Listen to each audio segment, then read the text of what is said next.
Hi, I'm Resilient Vera, and this is what happened to me on a very cold Christmas Eve. It all started when my parents opened the huge front door of our big Hillsborough mansion. They didn't smile. They didn't talk. They didn't even look sad. Instead, they threw my only suitcase, my small lonely suitcase, right onto the frozen marble steps. The suitcase made a loud thud sound because the stairs were icy and hard. My little sister, Lyra, was standing right behind them with her arms folded across her chest. She had a big grin on her face like she had just won a giant prize or like she had gotten everything she ever wanted. She looked at me with shining eyes and said, "Let's see how you survive now, big sis." Her voice sounded happy even though she was saying something very mean. I pulled my suitcase through thick, icy fog. The fog was so heavy that I could barely see 2 steps in front of me. I had no money. I had no car. I had no place to stay. The only thing I had left was the long, soft cashmere coat I was wearing, and even that wasn't keeping me warm enough. My fingers felt like ice, my nose felt stiff, and my feet were freezing inside my shoes. Finally, I reached a small park inside our rich neighborhood. I found one lonely bench with a little bit of snow on it. I sat down because I didn't know where else to go. My whole body was shaking so hard that my teeth kept hitting each other. Click, click, click. Over and over again. I wrapped my arms around myself and tried to breathe, but the air felt like tiny sharp needles poking my skin. Then something strange happened. Out of the thick fog, an old woman appeared. She was barefoot, which shocked me because the ground was freezing cold. Her skin looked purple like the cold had almost taken her away. Her long silver hair blew in the wind like thin ribbons. She looked like she had been walking for a long, long time with no rest. Without thinking, I stood up. I didn't even pause. I took off my only warm coat, the only thing protecting me from the freezing night, and gently wrapped it around her shaking shoulders. She stared at me with surprised eyes, then she took my freezing hands into her warm, shaky ones. She looked into my eyes and whispered, "Kindness like yours is rarer than diamonds." Her voice sounded soft but strong. Then she turned around and walked away. Within a few seconds, she disappeared back into the swirling fog like magic. I didn't know what that meant. I didn't understand why she said those words. I only knew she needed the coat more than I did. Exactly 1 hour later, right when the clock struck the next hour, 19 shiny black cars rolled in. They moved quietly, almost like shadows, and stopped in a perfect line, blocking the whole street. The car in the middle had a door open slowly. Out stepped the same woman, but she didn't look cold or hurt now. She wore a long, fancy camel-colored coat. Her hair was neat, shiny, and styled beautifully. Diamonds sparkled on her wrist, catching the little bit of light from the street lamps. She walked straight toward me with soft footsteps. She smiled, and her smile felt warm like she already knew me. Then she said one sentence, "I've been watching you long enough to know exactly who you really are." Then she said nothing else and just looked at me like she understood my whole heart. "If you have ever been thrown away by the people who were supposed to love you the most, tell me where you're watching from. So I know I'm not alone. And trust me, if you keep reading, what happens next will surprise you." Earlier that same afternoon, before everything fell apart, I got an email at 10 a.m. It said that I was being laid off. That meant I lost my job. The company said they were doing another round of restructuring, which was just a grown-up way of saying they were cutting more people. I had given 6 years of my life to that San Francisco advertising job. I had worked late nights. I had skipped weekends. And just like that, I was let go. I packed my little desk plant into the passenger seat of my 12-year-old Honda Civic and started driving on Highway 101 toward Hillsborough. The GPS said it would take about 32 minutes if traffic was nice, maybe 47 minutes if traffic was bad. But traffic was terrible. I had already called my mom from the dark parking garage under my old office building. "I just need to stay for a couple weeks while I figure things out," I told her. She sounded busy and distracted, like she wasn't really listening. She said dinner was at 7 and then hung up. When I finally reached the neighborhood gates, everything looked fancy and perfect, like a magazine cover. The big house was glowing with lights. The huge front room had a tall 15-foot Christmas tree with sparkling ornaments. White orchids were everywhere. Caterers wearing black ties walked around the dining room setting the table for 20 guests. My dad, Alaric, was opening a very expensive bottle of champagne. My mom, Celine, was putting on a new giant pearl necklace that I had never seen before. And Lyra, my younger sister, was spinning around in a shiny red dress that showed off her new giant diamond ring, which sparkled like it was screaming for attention. Cale, my ex-boyfriend of 4 years, stood behind her, smiling proudly with his arm around her. Seeing him there made my heart feel heavy, like a rock had been dropped on it. I tried to smile. "Hey everyone, bad day at work." That was all I said. Lyra gasped loudly, pretending to be shocked. "Oh my gosh, again?" she said loudly so everyone would hear. "Third job in 4 years, right?" He turned to Mom. "Remember when she got fired from that startup? They said she wasn't a team player." Mom pressed her lips together. Dad didn't even look at me. My face burned. "It was a reduction in force," I said quietly. "They let the whole creative team go."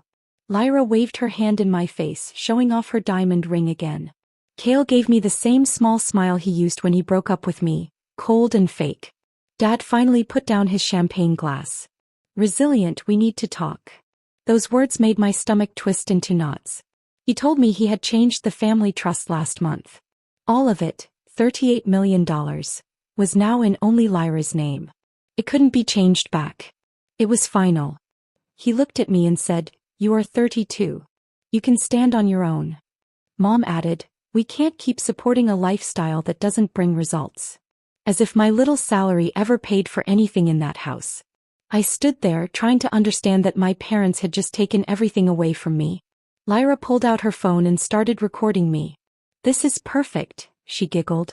"Big sis comes home broke on Christmas Eve. Say something for my followers." I looked at Dad. "You're serious?" He looked at me with cold, final eyes. "You have 20 minutes to pack." Mom turned away and pretended to fix an ornament on the tree. She didn't say goodbye. She didn't say anything. I walked upstairs slowly like my legs were heavy. My old bedroom still had my swim team pictures on the walls. I packed jeans, 2 sweaters, my laptop and toiletries into my old weekender bag. Everything else, my books, my yearbooks, even my Stanford diploma, had to stay behind. When I came back downstairs, Lyra was filming me again. "And here she comes, the sad sister with her one sad suitcase," she said loudly. "Any guesses on how long before she's sleeping in her car?" Dad opened the front door himself. Fog rushed in. It was colder than before. I stepped outside. Behind me, Lyra called, "Sweet as poison. Merry Christmas, sis. Try not to freeze." The door closed behind me with a soft click, and the alarm beeped twice, locking me out completely. Just like that, I was no longer part of the family. I started walking because standing still hurt too much. Every house I passed had warm yellow lights, Christmas trees, and happy people inside. All the joy inside those homes felt like it wasn't meant for me anymore. After a long time, maybe 20 minutes, maybe more, I reached a small garden next to an old church. There was one iron bench under a working street lamp. I sat down hard and dropped the suitcase. Tears filled my eyes. I cried and cried. I cried for the little girl I once was, the one who used to wait under the Christmas tree hoping for magic. I cried for every birthday where Lyra got the bigger present and I was told to be grateful. I cried because I had always believed that if I worked harder they would love me more. But none of it mattered. They didn't get rid of me because I failed. They got rid of me because I wasn't Lyra. My tears froze on my cheeks. I hugged my knees and tried to figure out how I would survive the night. Then I heard soft, slow scraping sounds, bare feet on cold ground. The elderly woman stepped into the light. She looked so cold, so tired. Her feet were purple. Her shoulders were tiny. Her voice was rough. "Young lady," she said, "do you know if any shelters have room tonight? I walked from Burlingame. Everything seems full." I wiped my face. "I'm sorry. I don't have anywhere either." She studied me with sharp eyes, then slowly sat down on the bench beside me. We sat together quietly. I noticed her feet turning white, the scary color from a deep cold. Something inside me cracked open. She had less than I did. Way less. Yet she was polite and gentle. Without a word, I stood up, took off my only warm coat and placed it around her shoulders. She looked shocked, then she closed her eyes and let out a soft breath as warmth wrapped around her body. She held the coat tightly. Her pale blue eyes filled with tears. "What's your name, child?" "Resilient," I said softly. She repeated it kindly. "Thank you, Resilient." Then she took my cold hands in hers, squeezed once and looked into my eyes for a long moment. It felt like we understood each other without speaking at all. Then she stood up, gave me a tiny smile and walked away into the night until she disappeared completely. I sat there colder than I had ever been. My teeth chattered so much my jaw hurt. But something inside my chest felt a little lighter, like giving away the last warm thing I owned somehow made room for something warm inside my heart. The motel room smelled bad, like old cigarettes and cheap pine cleaner. I sat on the small bed for hours, staring at my phone, looking at job posts on Indeed. I kept clicking apply, again and again, hoping someone would hire me for anything that paid more than minimum wage. I felt tired. I felt stuck. I felt like nothing was going right in my life. Then my phone rang. The number on the screen didn't look familiar. I almost didn't answer. But something inside me said I should, so I picked it up. A woman's voice came through the speaker. It sounded sharp and important, like she worked in a very fancy office somewhere. "Miss Resilient Vera," she said. "This is Thessaly Riven calling on behalf of Mrs. Vesper Calloway. She would like to meet with you immediately." I laughed. I really laughed out loud. It sounded like a prank call. Like someone pretending to be from a movie. "Who is this really?" I asked, trying not to laugh again. The phone stayed silent for 2 long seconds. Then the woman said in the same calm, serious voice, "Mrs. Calloway will explain everything. A car is waiting outside room 112. I blinked. That didn't make sense. What car? What person? What was happening? I walked to the motel door and peeked through the peephole. My mouth fell open. Outside, lined up in the cracked parking lot, were 19 identical black BMW 760 cars, all shiny and expensive, all parked in a perfect straight line like they were protecting the president. The first car's back door opened by itself, like it was inviting me in. I swallowed hard. I grabbed my keys. I was still wearing the same old jeans and hoodie I had worn for 2 days, but I didn't have anything better. I stepped outside. The middle car door opened and inside was the woman from the bench, the woman I had helped on Christmas Eve when she looked cold and homeless. But now she looked completely different. Her hair was smooth and perfect, tied back in a low shiny bun. She wore a beautiful camel-colored coat tied around her waist and red bottom heels that sparkled when the sunlight touched them. She looked elegant, like she belonged in a magazine, but also old and wise, maybe around 78. "Sit, dear," she said gently, like she had known me forever. I sat. The door closed quietly. A glass wall rose up between us and the driver, and the car started moving. About 20 minutes later, giant metal gates opened. Behind them stood a huge old mansion built in the 1920s, with tall wooden beams and dark roof tiles. It sat on a quiet cul-de-sac in Atherton, hidden behind giant redwood trees and a tall hedge. I had driven past that area many times and never guessed such a place was hidden there. Inside the mansion, the air smelled like cedar wood and roses. A giant stone fireplace crackled with warm flames. Tall windows stretched from floor to ceiling and showed a private lake outside. Everything looked expensive, soft, and unreal. She told me to sit on a cream-colored sofa that probably cost more than my entire car. A butler came in, dressed perfectly, and poured tea into tiny white cups. Neither of us touched the tea. "My full name is Vesper Calloway," she began. "My late husband founded Calloway Commercial Realty. When he passed 12 years ago, I took the company private and used the profits to create the Calloway Family Foundation." She said these things calmly, as if they were ordinary facts. But they were not ordinary at all.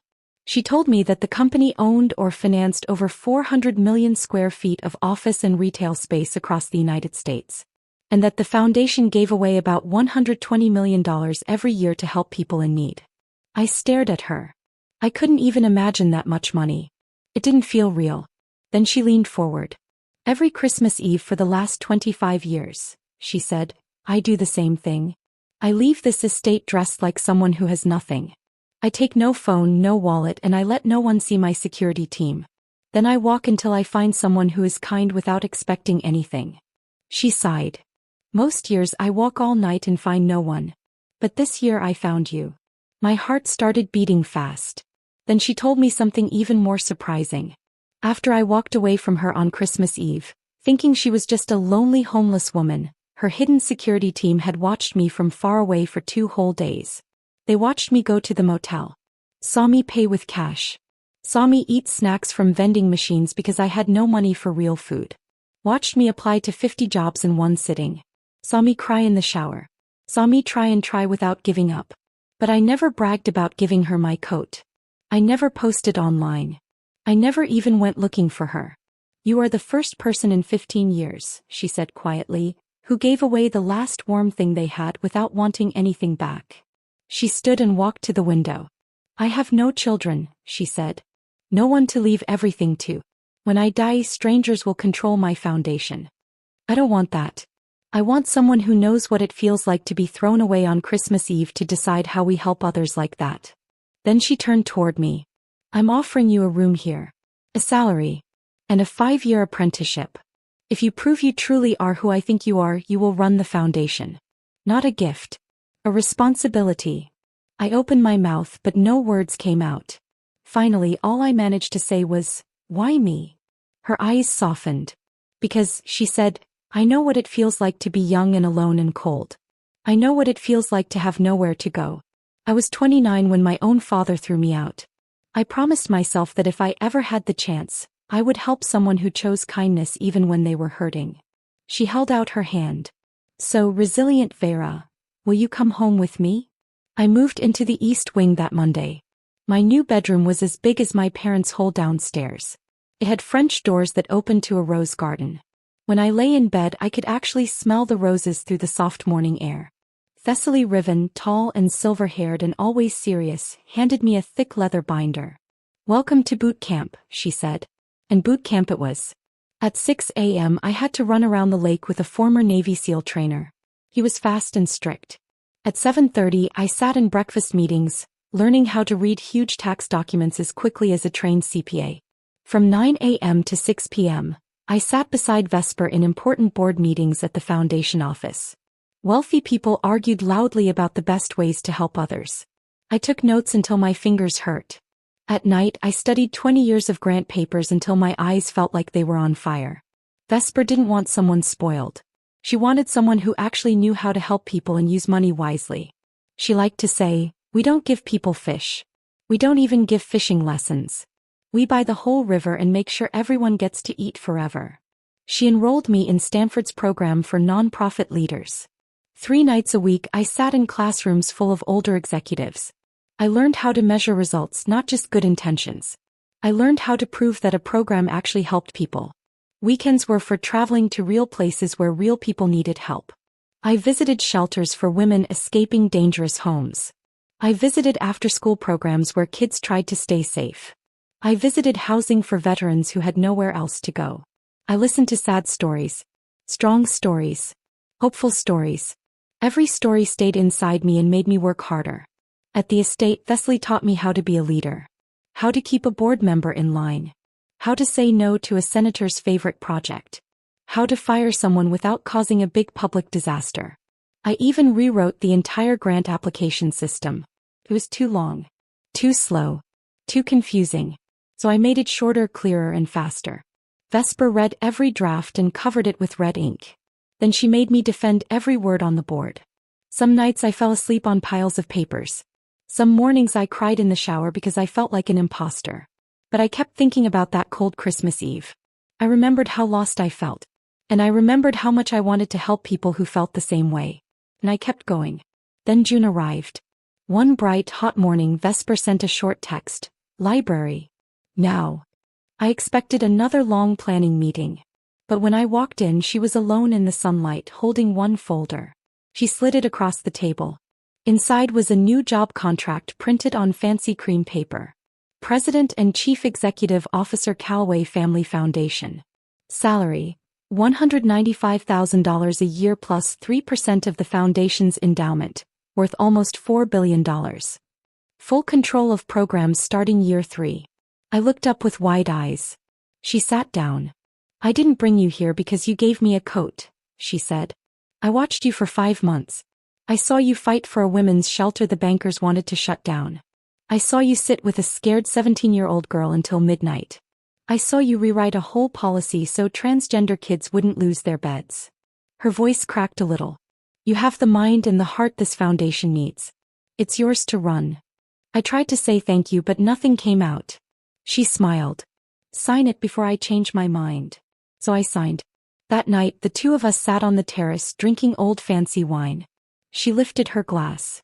To the girl who had every reason to be bitter but instead chose kindness. I lifted mine. And to the woman who didn't let that kindness stay hidden. That night, for the first time since Christmas Eve, I felt safe. I felt like I belonged. October came.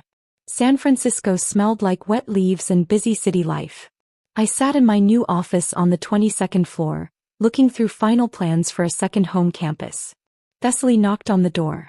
"Your sister and Cale Merrick are downstairs," she said. "No appointment." My stomach twisted. Old memories came rushing back. Hurt, anger, sadness, all of it. I told security to send them up. They walked in looking strangely nervous and strangely neat. My sister Lyra wore a simple navy dress and almost no jewelry. Her hair was tied in a neat ponytail. Cale wore a navy suit that was a little too tight. They both had small, careful smiles. Lyra spoke first.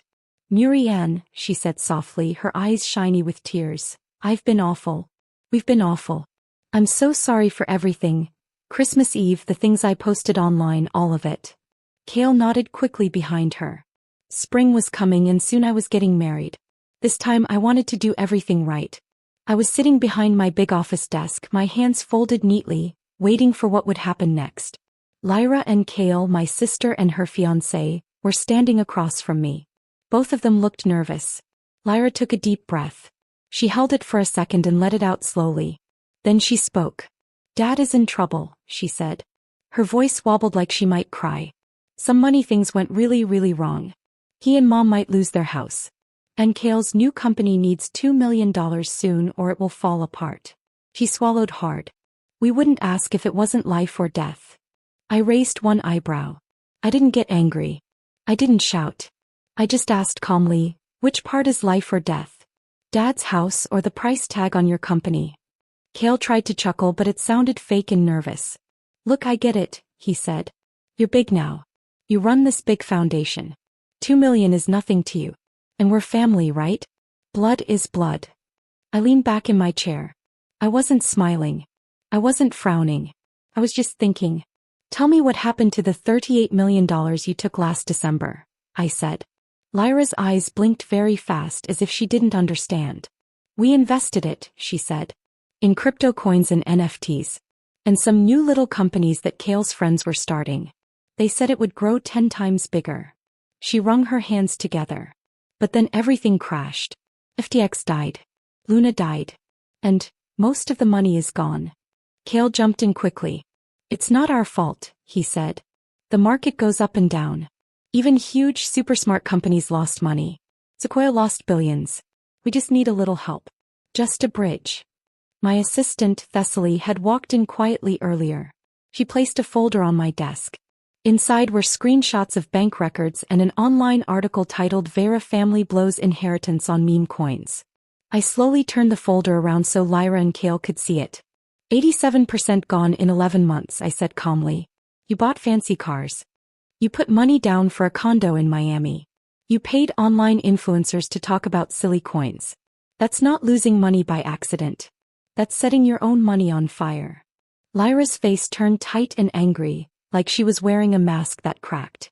"You're really going to sit in your fancy office," she snapped, "and let Mom and Dad become homeless?" I pressed a button on my desk. "Security to 22, please," I said. Cale tried again, his voice suddenly sweet. "Come on, Marianne," he said softly. $2 million is like pocket change here. You won't even miss it." The office door opened. 2 tall security guards stepped in. They wore suit jackets and very serious faces. I stood up. "This foundation helps people who never had a safety net," I said. "Not people who had one and burned it. You're not getting a dime. Not today. Not ever." Lyra's face went bright red like a stop sign. She pulled out her phone and began recording. The guards took her gently by the elbows and led her out. By the time they reached the lobby, 3 paparazzi vans and a gossip blogger were waiting outside the glass doors. Someone had told them to come.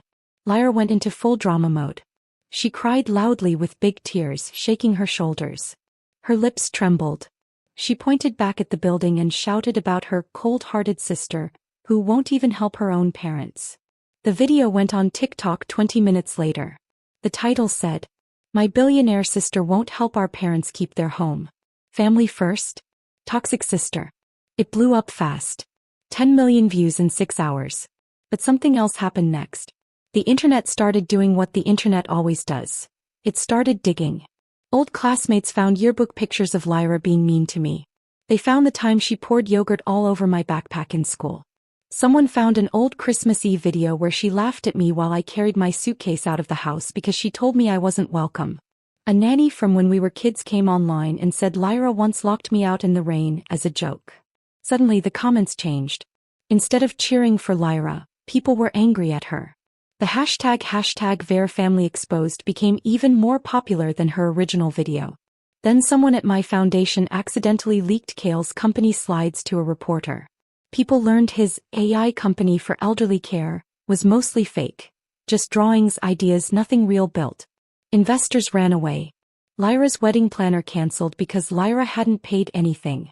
Their fancy engagement post on Instagram got so many angry comments it became embarrassing. I said nothing online. Not one word. By midnight, TikTok age-restricted Lyra's video because it caused bullying. The gossip blogger posted a big apology. Lyra lost half her followers that day. When I got home to Atherton, Thessaly poured me a small glass of scotch. "Poetic justice tastes better when you don't even have to lift a finger," she said. I looked out the dark window. "No," I said quietly. "It tastes like closure." November came. The fog was cold and thick every morning. It felt like the world was holding its breath. Then the news broke. Pacific Crest Capital collapses. $4.2 billion Ponzi scheme exposed. Dad had put all their money into that fund. Every bit. The mortgage money. The home equity line. Even Mom's jewelry. Because the people running the fund promised they would get 18% return each year. But it was all a lie. The FBI raided the offices in Newport Beach. But the boss had already run away to a yacht near Cabo. 30 days later, a foreclosure notice was put on the front door of the Hillsborough mansion. No one came to the auction. The bank took the house. Dad, Mom, and Lyra had to move into a tiny 2-bedroom apartment above a nail salon on Story Road in East San Jose. Rent was $2,900, all they could afford. Lyra's credit cards were maxed out at $247,000. Mostly from buying fancy handbags and trying to cope with losing everything. Collectors called nonstop. They even came to the foundation building asking for her. Security called me. "Your family is downstairs," they said. I told them to let Dad, Mom, and Lyra come up. They looked different now. Dad looked 20 years older. His hair was all white. His shoulders were bent as if the world was too heavy. Mom had cut her hair short and dyed it cheap brown that didn't match well. Lyra wore no makeup. Her eyes were puffy. She held a fake brand bag with both hands like it was her last treasure. We met in a small glass room. No snacks. No water. Thessaly stood outside like a quiet guardian. Dad spoke first. His voice cracked as he talked. "Marianne," he said, "you're my daughter. I know we hurt you. I know we don't deserve help. But we have nowhere else to go. Our apartment lease ends in 6 weeks. We'll be homeless." Mom stared down at the table, twisting a tissue into tiny pieces. Lyra finally looked up at me. Her voice was soft. "Please," she said.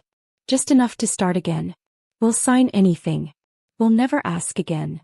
I reached into the slim black folder and put 3 business cards on the table. One card was for a financial planner, Marcus Chin, who helped people after bankruptcy. One card was for a free 8-week class about money skills that my foundation paid for. One card was for a mental health hotline and a low-cost therapist. I pushed the cards toward them. "This is what we give to strangers who lost everything through no fault of their own," I said. "And this is the same help we give you." Dad reached out for the cards but stopped halfway. His hand shook. "That's it?" he asked softly. "After 32 years, that's all you have for me?" I stood up. "You had choices," I said. "You changed the trust. You chased magic money. You watched Lyra treat me terribly and said nothing. Those were your choices. Not mine." Mom finally looked up. Tears rolled down her cheeks. "We were wrong," she whispered. "We're so sorry." I met her eyes. "I believe you're sorry," I said. "But sorry doesn't rebuild a life. Work does. Courage does. Responsibility does." Lyra burst into loud, messy sobs. You're enjoying this. You want us to suffer. I walked to the door. No, I said. I just won't pay for your suffering anymore. Security walked them out. Dad never looked back. Mom whispered, I'm sorry one more time. Lyra cried all the way to the elevator. Thessaly handed me a tissue even though I didn't notice I needed one. They'll be okay, she said quietly. People who hit rock bottom either stay there or climb. You gave them the only ladder we're allowed to give. I nodded. For the first time in years, the ache in my chest was gone. Not replaced by joy. Just replaced by space. Space to breathe. Finally, opening day came. The sky above East Palo Alto was the color of steel, cold and gray. But below it stood a beautiful building made of tall windows and warm redwood. The building was called Second Home and it looked like a promise kept. Kids ran through the courtyard, laughing and chasing each other between big planter boxes full of rosemary and kale. 3,000 people filled the plaza. Families who would live in the building, people who gave money to help build it, city leaders, reporters, and even the governor. A marching band played loudly. I stood behind the stage wearing a simple black suit. My heart was beating fast. Thessaly squeezed my hand. Vesper, my mentor, gave me a small nod from the front row. This building was what I'd fought for. 200 permanent homes for people who had none. A medical clinic. Job training rooms. A preschool. A rooftop farm. And a rule. No one would be turned away because they didn't have the right papers. The mayor finished speaking. Then he called my name. The crowd cheered. I walked to the podium. The microphone felt heavier than any trust document I ever signed. I looked out at the sea of faces. Near the back, almost hiding behind a column, stood Dad, Mom, and Lyra. They looked smaller than I remembered. More fragile. I let the silence sit. 1 year ago tonight, I began, I was thrown out of the only home I had ever known. I had just one suitcase and nowhere to go. And I learned what it feels like when the people who are supposed to catch you, drop you instead. The crowd went still. But I also learned something else, I said. Real family isn't just DNA. Real family is the stranger who chooses to see you when you feel invisible. I pointed to the building behind me. This is Second Home. 200 families will never have to sleep in a car again. Kids will never have to do homework in the back seat because the lights were shut off. And everyone who walks inside will hear the words I needed to hear that Christmas Eve. You are not disposable. You are not alone. You are home. The applause started small, then grew huge. People stood. Phones lit up the air. When the noise slowed, I spoke softly. We open these doors for everyone who has ever been told they don't belong, especially by the people who should have loved them most. I looked directly at Dad, Mom, and Lyra. Dad's shoulders shook. Mom covered her mouth. Lyra stared at the ground. I did not smile. I did not glare. I simply looked at them for one heartbeat longer. Then I stepped away. The governor cut the ribbon. The marching band began playing again. Kids rushed forward with flowers. Reporters called my name, but I didn't answer. I walked toward the entrance. Dad tried to step forward. Marianne. I kept walking. Mom reached out a hand but didn't touch me. Lyra opened her mouth, then closed it and stayed silent. I passed them. The big redwood doors opened automatically. Warm light spilled out. I stepped inside. The doors closed behind me with a soft sound. I did not look back. Not because I hated them. Not because I wanted revenge. But because I finally understood. Forgiving someone doesn't mean opening the same door again. Sometimes forgiveness means walking through a new door, and letting the old one stay closed. Inside, a little boy in a Spider-Man jacket tugged on my sleeve. Are you the lady who built this place? He asked. I knelt so our eyes matched. I'm one of them, I said. He handed me a dandelion he had picked. For you, he said, because you gave us a home. I smiled. A real smile, for the first time in a long time. Outside, the celebration continued. Inside Second Home, the future began.